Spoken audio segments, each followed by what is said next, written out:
Salve, salve, meus amigos! Muito bom dia! Bem-vindos ao 12 em Campo desta segunda-feira, dia 28 de novembro, hoje mais cedo.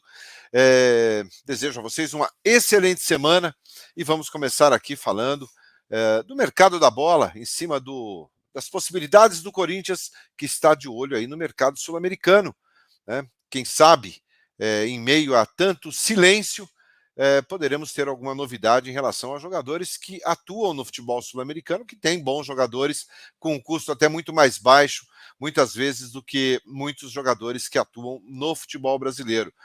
Então a gente vai falar sobre isso, quem são esses jogadores, quais as possibilidades. Já já eu vou rodar a vinheta, mas se você é novo aqui no canal, se inscreva, deixe seu like. Você que já acompanha o 12 em Campo aqui também, deixe seu like aqui pra gente, tá bom? Eu agradeço. Vou rodar a vinheta e depois eu conto tudo para vocês.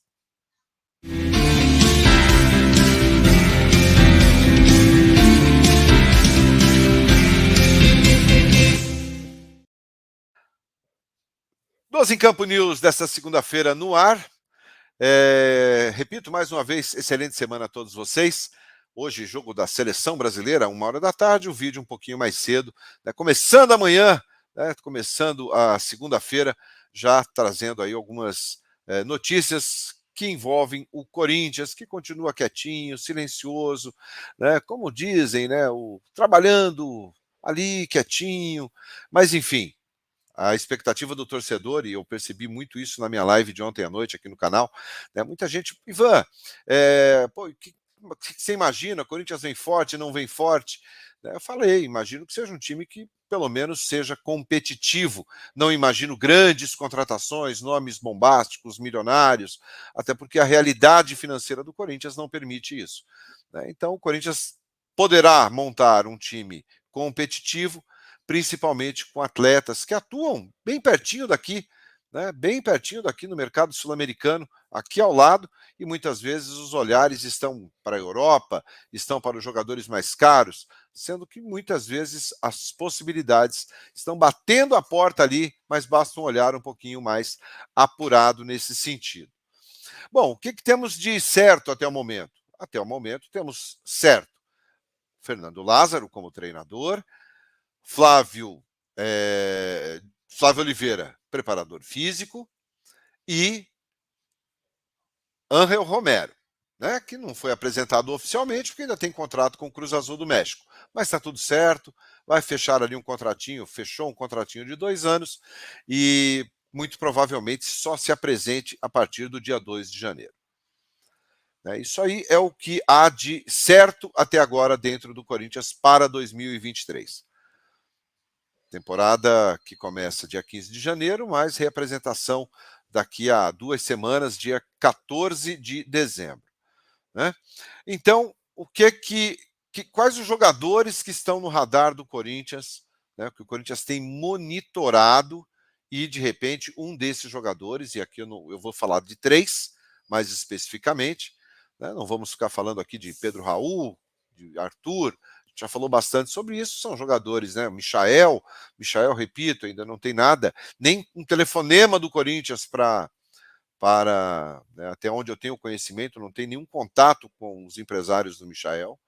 Né? O Michael está até mais, né, não tem nem possibilidade ainda de, pelo menos nesse momento, de fechar com nenhum clube brasileiro, nem Grêmio. A última informação que eu tive, passei isso aqui no canal, é que o Michael realmente ainda está ali sem contato nenhum. Falou-se muito de Grêmio, mas enfim, vamos falar de Corinthians, que é o que nos interessa. Então são jogadores, são possibilidades aí, né, que o Corinthians monitorou. O Arthur, muito caro, 12, 15 milhões de euros. Michael, tem que pagar uma grana lá pro Al Hilal, né? Então, dinheirão. O Pedro Raul estava tão perto, depois ficou tão longe, pode ir para o Vasco.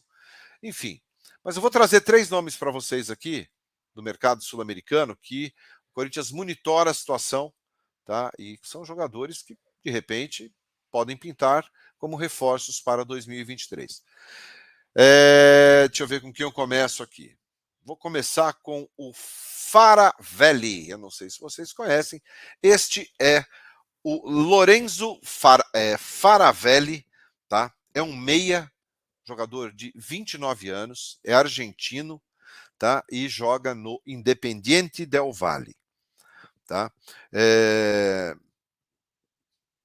Começou no New Old Boys, né? Fez a carreira dele ali no New Old Boys, jogou no Huracan, da Argentina, e está no Independiente del Valle. Tem 29 anos, é um meia, é bom jogador, tá? E segundo o Transfer Market, né, que faz estudos de valores, o Lorenzo Faravelli está avaliado ali na casa de 1.400.000, 2 milhões e poucos de euros. Né, dentro de uma possibilidade muito mais branda para o Corinthians, jogador na faixa de 10 milhões de reais. É mais ou menos o preço do Janderson, que o Corinthians quer vender. Né?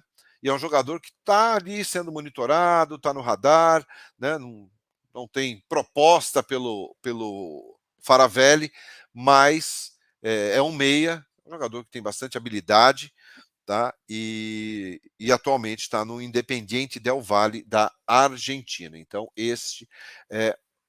esta é a primeira, né? Este é o primeiro dos 3 nomes que eu vou passar para vocês aqui. Também dentro do mercado sul-americano, vou passar um outro nome aqui para vocês, que é este aqui, mas este pode dar um trabalho internamente. Agustín Almendra. Eu já trouxe aqui a informação do Agustín Almendra em outra oportunidade, tá? É jovem, tem 22 anos, também é um meia, joga no Boca Juniors, tá? Fez a carreira dele até agora no Boca. Vai ficar livre, já pode assinar um pré-contrato. O Cruzeiro, através do Ronaldo, está de olho nele. O Cruzeiro está até disposto a pagar esse valor. Esse valor, né, que eu não falei ainda, mas falarei agora, que é de em torno de 4 milhões de euros, cerca de 20 milhões de reais. Tá?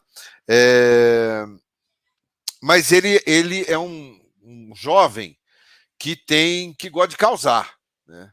Ele não aceita reserva. Ele está meio. Tanto que em 2022 ele fez 2 jogos apenas pelo Boca Juniors. Ele é muito bom jogador.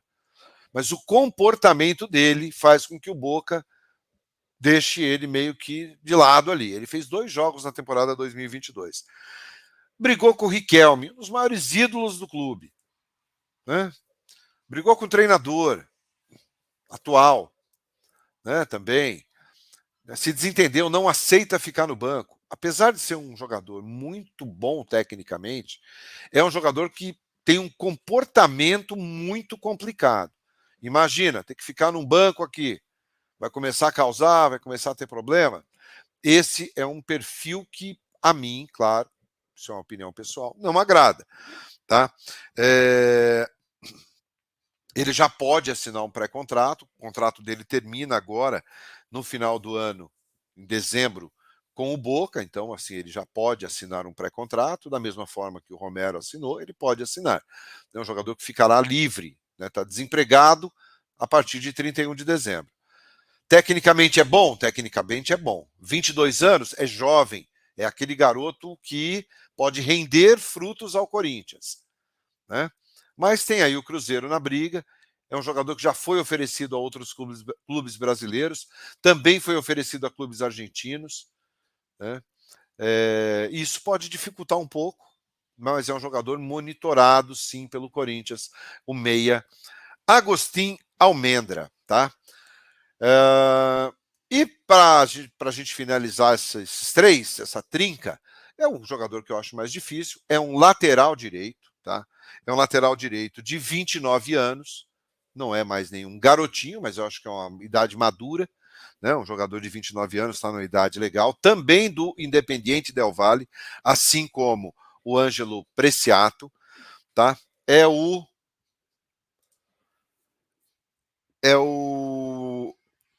Aliás, assim como o Ângelo Preciato, assim como Lorenzo Faravelli, né? O Ângelo Preciato, tá, João? Ângelo Preciado. Ângelo Preciado, tá? O jogador está disputando a Copa do Mundo, tá? Ele pertence. que eu fiz a anotação aqui à mão, e de manhã eu já não sou o cara que enxerga muito, né?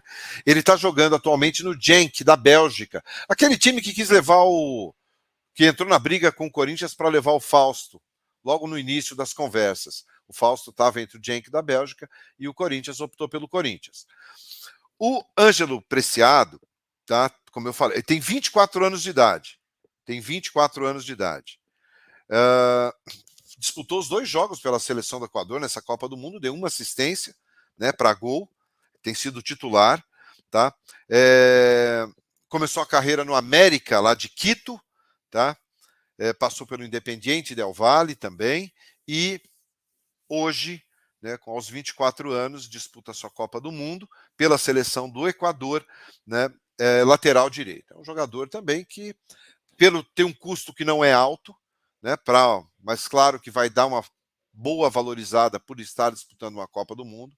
Qualquer jogador que veste a camisa da seleção do seu país, ele é mais valorizado, tá? Mas estima-se na faixa de, inicialmente ali, de 3 milhões de euros, 3 milhões e 200 mil euros, na faixa ali dos seus 15, 16, 17 milhões de reais.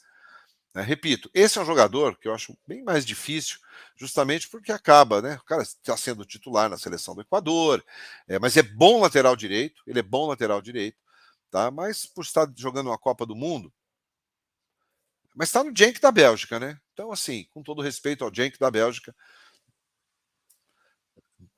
para o cenário do futebol mundial, não é um clube de nenhuma expressão. Então, são esses 3 nomes. O Corinthians está no radar, está de olho, monitorando. Não estou aqui dizendo que virão para o Corinthians, tá, gente? Mas assim como o mercado da bola, ele é feito de possibilidades. O Corinthians trabalha com a possibilidade de jogadores do mercado sul-americano e monitora a situação destes jogadores. Tá bom?